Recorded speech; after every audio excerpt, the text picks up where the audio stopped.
You guys know Domino's Pizza. Yeah, Do you remember back in the late 2000s what Domino's did? I do. What'd they do? They accepted their mediocrity and totally relaunched their brand. They did Our Pizza Sucks as a marketing campaign. Yeah. Oh, really? Yeah. Oh, yeah. I do remember this now. They lost a ton of market share. When we were growing up, they had the Noid and they had 30-minute delivery, and they were the best pizza company in the world. Quality-wise, we could debate, but they were on it, right? Yeah. Now they're one of, I think they're still number one in the world as far as pizza. And I don't even know anybody who orders Domino's Pizza. Someone's ordering this. I have no idea. I'd have to. I'm not sure I know where one is at. This episode is brought to you by Halcyon Eco. We're back with Peter from Halcyon Eco. Peter, one thing I'm hearing so much from our customers is on compliance and the fact that their staff, with turnover and all the issues that we see on a day-to-day basis in the back of the restaurant, compliance. How do you solve the issue with the Halcyon Eco with compliance? When we developed the product, we realized that there was a gap between the user of the product and the owner of the product. So we had to solve this capital investment dilemma for the owner who may have a $6,000 machine sitting in the corner gathering dust, or becomes a chair for a cup of coffee. Well, and on the the owner side of things, he thinks his oil's being changed every day. Absolutely, it's being cleaned. yeah. It's being cleaned every day. Absolutely, Brian. And that was a massive challenge for us. From the guy who doesn't want to do it but is telling the owner he is doing it, and he's topping up the oil. And just remember, the topping up of the oil, you are instantly contaminating that new oil. Oh yeah. By topping it up into dirty oil. You mean when it burns off, you can't just do that? Well, just add a little bit more? No, it's not. And this thing, when people say, "Oh, we top up the oil," it just makes us go, what are you doing? It's You're not topping clean. up the oil. It's not clean. So that's what I do in my car, right? I just top off the oil. Oh, we aren't eating out of the engine. I'm sorry. Okay, that's one distinction we should probably figure out. And when every restaurant you go into, they say they top up their oil. And that's a practice that just has to stop. Because you're just wasting money. You might as well be taking dollar bills and putting them in the fryer. Yeah. So we had to make sure we had a way that the owner, without being on site, knew the technology was being used, knew his oil was being filtered, knew his fryer was being cleaned. So we developed the Halcyon Waze, which is an app. So the machine will communicate with the app and it'll do detailed reports. The app will also send a push notification to the owner, telling them on a Friday how much their machine was used that week. So there's no escape. And what we find as well is when the kitchen porter knows that information now is available to the owner, it's an incentive for them to make sure they do the job that they're supposed to do. Yeah, for sure. I love this device because it's easy to use and it allows transparency to ownership. So if you have 2 or 3 units, you gotta check out the Halcyon Eco. It will change your restaurant's back of house operation. It's a revolution, in my opinion, because of the ability to clean the oil effectively, efficiently, and allow your staff to do it easily. I mean, it blows me away on how easy this device is to use. If you want to learn more, check it out on Restauranttopia.com. This is Restauranttopia. Welcome back to Restauranttopia.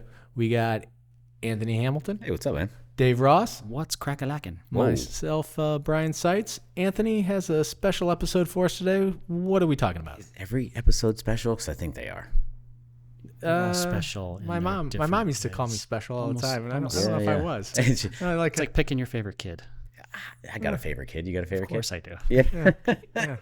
They'll never know. Oh, she knows.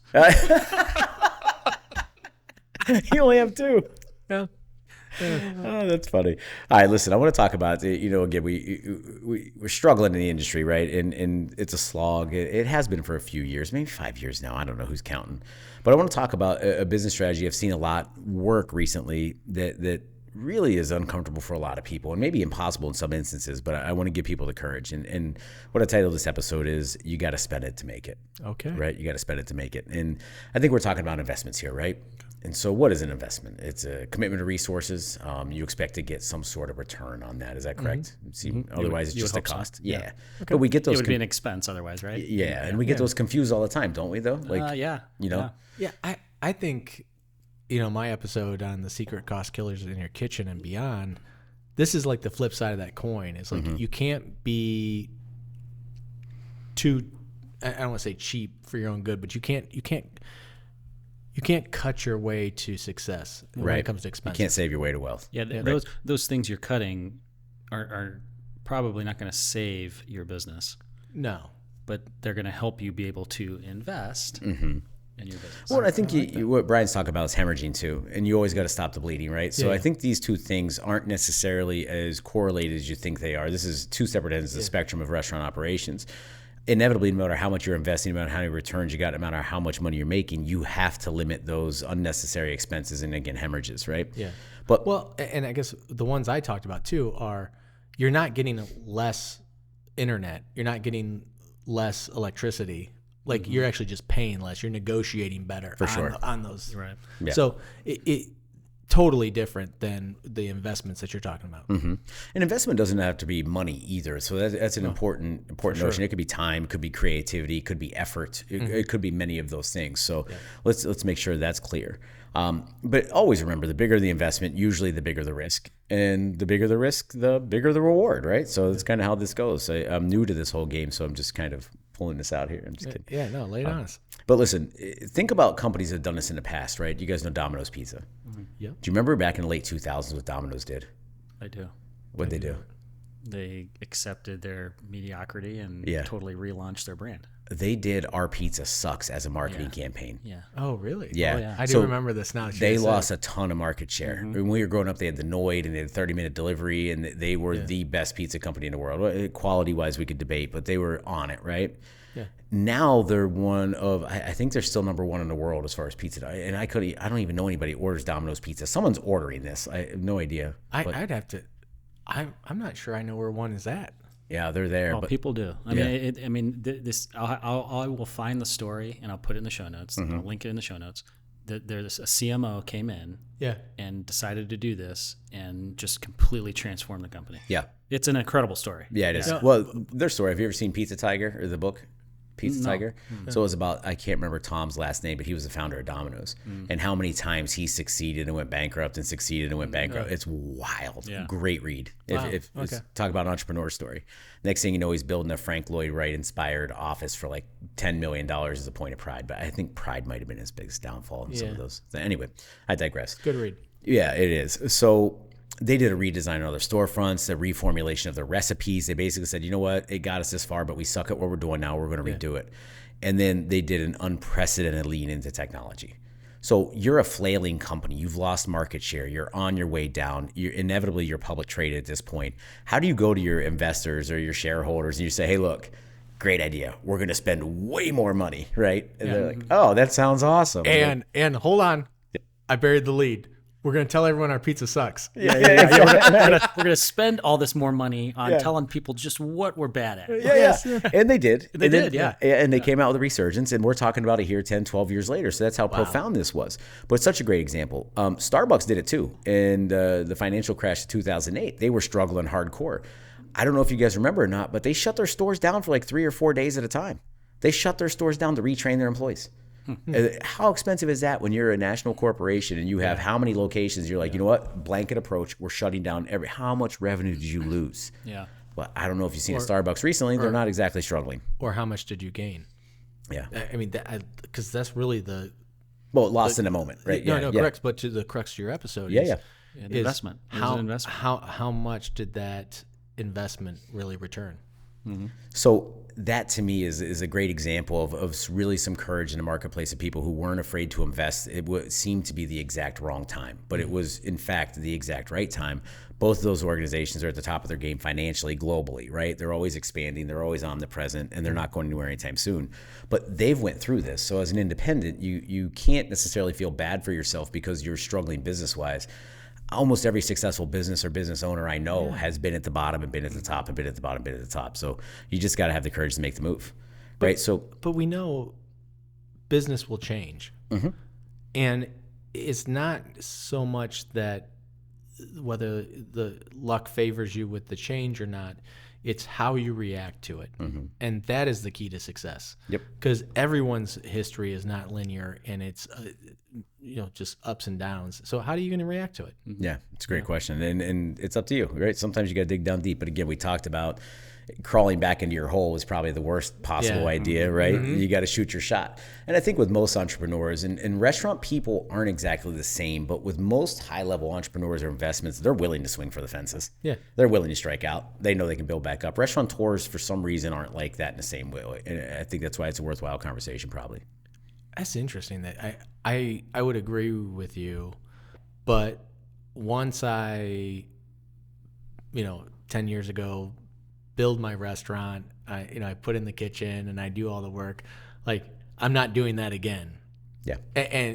But national chains do. Yeah. So they'll double down all the time. And it's so hard or freshen up their brand to do what this industry does on a daily basis that it's daunting to be like, okay, how old am I? Like, do I want to start over? Yeah. Like, what, you know what I mean? So there's all kinds of factors, but it doesn't disregard what you're saying. Like, it's still the right thing to do is to push forward, invest, do those things. One thing we're overlooking here is emotion.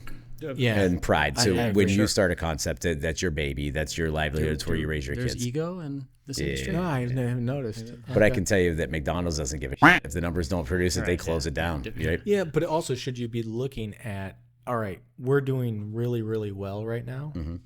Should we be putting money in a rebrand fund, or not? Maybe not rebrand, but at some point our brand is going to get stale. We're going to need to freshen that up. Well, what are you doing when times are good to prepare for when times are not as good? I guess that's really what it's about. Well, I'm buying a Maserati, of course. Of course, yeah. Yeah, that's because when times are bad, I want to look super sweet. I think you meant matching Maseratis. Yeah, sorry, my bad. Yes. Where was my head? I mean, like, why buy one when two is better? Yes, I mean, why are you so cheap? Yeah. Well, I think the overarching theme there is Anthony hates fun. That's what we learned from this episode. I hate fun. That's right. I think the overarching theme there, I think most successful business operators in this industry specifically that I have noticed are the ones who take out the least amount of money out of their business. Is that fair for you to say in your role? I wouldn't say that. I would say that. Like, I know what you're saying, but like, I would say the one who saves the most amount of money and is a good steward. Yeah. Like, maybe they're just prudent. Yeah. Right? To take the money out unnecessarily, I agree. But are you stockpiling money for future investments? That's because fair. That money is a tool, and it's a phenomenal tool at the Maserati dealership because it can buy you that Maserati. Yes. But are you able to take that money and deploy it into a second location, to freshen up your current location, to move your location? Because when you opened this up 15 years ago, it was in a much better strip mall, or it was in a much better area. Now I have to make the move down the street to this community that is thriving. So those are the sorts of things that, and again, those are big boy decisions. Yeah. Yeah. I mean, those are the ones that you're like, wow. I mean, I know the charm of the neighborhood has changed because of the 3 shootings this weekend, but like, I don't know if I'm ready to start over. Yeah, for sure. Well, all right, can you sell this unit and open up a new one, or can you just open up the new one and then sell the like, what move do you want to make? Do you own the building? Like, all the sorts of things that Did you have the opportunity on the building when things were going well? And now, exactly. I mean? Yeah, And have you talked to the landlord and said, hey, I want to be here for 25 years. I prefer not to pay you rent that entire time. I'd like to pay myself. Or can I go to location number 2? I want to expand. It's a risk. And then do I want to also expose myself to the risk of owning the building? Well, maybe you find location number 2 and you do an option to purchase. So if it is successful, do you get to double down on your success and buy the building? And you got a sweet evacuation button if you need it.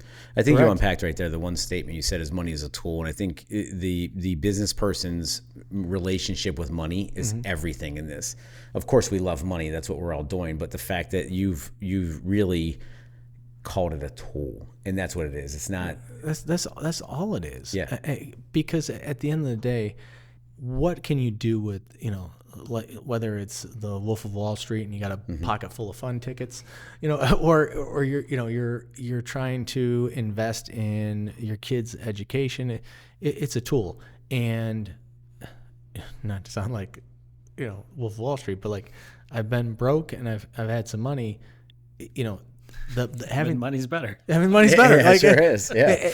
And the decisions, and we've done so many episodes on this, the decisions you make when you have no money become a little dangerous. And they, it become like the merchant cash advances and stuff like that. I just talked to a collection agency yesterday for a client. It was devastating. Yeah. Took out $60,000, only paid back $30,000, owed another $30,000, doubled down with an $80,000 advance. I won't call it a loan because it's not. At the end of the day, he paid $35,000 for this money. Mm-hmm. Yeah, it's expensive. On top of paying the money back, of course. Yeah. Of course. Yeah, very fast. I was gonna say, because that's a sweet deal. If I can pay 35 to get 110, like, I'm down with that. Let's go. Sounds like a good investment. I don't care what my credit rating says. Okay. You know what I'm saying. Anyway, jokes aside, we talk about quick returns on your investment and things that we should do. And we talked a little bit about this last episode. It was invest in your staff, right? Yeah. That's nothing new, but somehow we're still apprehensive about doing that. You'll find that they're not going to be with us forever, right? It's not even about. But what if they are? Yo, Vern, I love it. That's a deep pull. Yeah, no shit.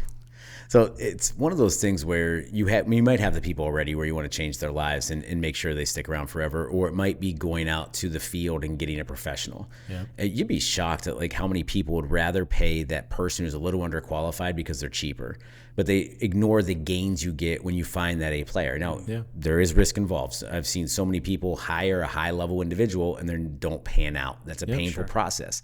Still worth cycling through until you find that person. Because I promise you, that person on board for 2 years changes the dynamic of your business drastically. Can I give you a little tidbit on that? Yeah. Yes, okay. Of course. I'm going to shut up. Okay. No, I think what immediately I went to when you were describing that was, if you feel like you got a deal on the employee, okay, you're going to wait as long as possible to move on if it's not going right. But if you feel like you're overpaying, you're going to make a quicker decision if things aren't going the right way. So no words have ever been truer. Think about that. You know what I mean? Like, do you want the deal that you're going to hang on to and spend way more money? Yeah. Or do you want to go for that maybe higher end person that's got the big price tag that you're uncomfortable with, could change your business, but if they don't, you actually can make the move mentally, emotionally faster. Yeah. And I would say it's also a very clean transaction with that high level employee and you. It's like, hey, I'm paying you X amount of dollars. I need X amount of performance. Yeah. And that's, I want to take my business to the next level. We have to be aligned. Yeah. And your performance has to be aligned. And there's figures that when you get to those certain figures, you're talking to a different caliber of person. It's not, you know what I mean? Sure. We're not talking about purposely just overpaying people. You know what I mean? Like, But I will tell you, be cautious of this person, where they came from and their experience, because this has been my observation, and it could be totally wrong. But if you have a multi-unit operator at a national chain, that person has never done a marketing plan. That person has never they're not as multifaceted because they had teams for that. They had teams, and it was so structured that they were never able to move the needle. Now, they could be an amazing leader and be able to lead people, and that may be what you need. But if your need is for someone who has the ability to think outside the box, make menu changes, roll up their sleeve and actually impact the business. It could be painful. Yeah, no, I was or expensive, I should say. It's part of that process. One time we had to pay, I don't know, upwards of $20,000 to a headhunter to hire this individual that we hired at a restaurant we opened, and it was a big restaurant. It was a fine dining restaurant, but we had slogged through about 6 months of unsuccessful front of the house operations. Yeah. So we paid $20,000 on top of a huge salary. Now the trick was, we vetted this person tremendously, and they had a nice, to your point, they had a nice hybrid mix of hyper corporation and hyper independent. So they knew both sides. So that being said, though, it is a risk. I'm not saying it's automatic. Yeah. But again, big risk, big reward. This gentleman worked for us for 2.5 years. He completely transformed our front of the house operations, completely structured our profitability. It was unbelievable what he was able to do. Comfort is a slow death. Prefer pain. Great episode. Best episode. Yeah. No, not the best. But that was a great investment. No, but I think that story just summed up that, like, you don't even need to listen to that episode, even though it was delightful. You'll love it. But you summed up that whole episode in that one statement, in the fact that, like, you put in the work to find this person. you had the bad experiences, so you know how easy it was. Like, Anthony, you like him? I like him. Hire him. And you know that was the extent of the background check and like when you really do a deep dive and put in that work and feel that pain of the work, the reward is so big. Yeah. There's an operator I know currently that did this move. They grew and they hired a very high level person, held on to him for 8 months, wrecked everything. Yeah. To this operator's credit, though, they came right back to the same process, got it right this time. It's been 2 years, and they're growing rapidly because of this individual. Yeah, they didn't allow that one poor investment to get rid of the process or how they got there. That's exactly right. Yeah. That's a again. I'm not trying to praise you too much because I know my head's already big. I saw a study that friends who make fun of each other are actually better friends. Yeah. So we're still close, but good. I will give you another compliment. You still suck. Yeah. That operator had the foresight to realize that our process is good. Mm-hmm. We just made a mistake and had a bad pick. We just had a bad outcome. Right. But the process was right. Yeah. So, and you like, oh, we've tried that and it didn't work. Well, that could have easily happened. Yeah. It could have easily happened. But, you know, how did it turn out? So I think, I shouldn't say how did it turn out. We know how it turned out bad. But how was our process? Right. Did we approach the process right? What can we do differently this time to get the better outcome? And that's how to kind of make sure you ensure your investment, right? Yeah, and also having the courage to come back to it, I think was really, really important. It's something to be said about throwing spaghetti against the wall repeatedly, right? So next thing, short-term and returns on investment. If you're looking, obviously we know systems and equipment, right? Streamlining operations for more effectiveness and more efficiencies. Spending the money on that little turbo chef or that impingement oven to generate the best possible product you can. Second deep fryer.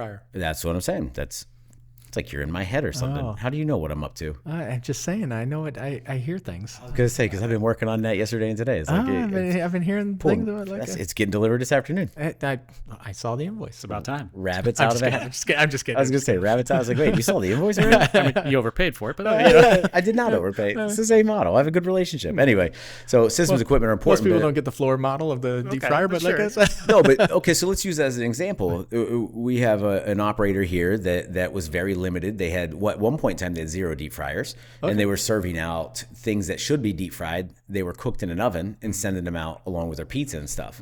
And then at one point in time, the operator came back and said, why are we doing this?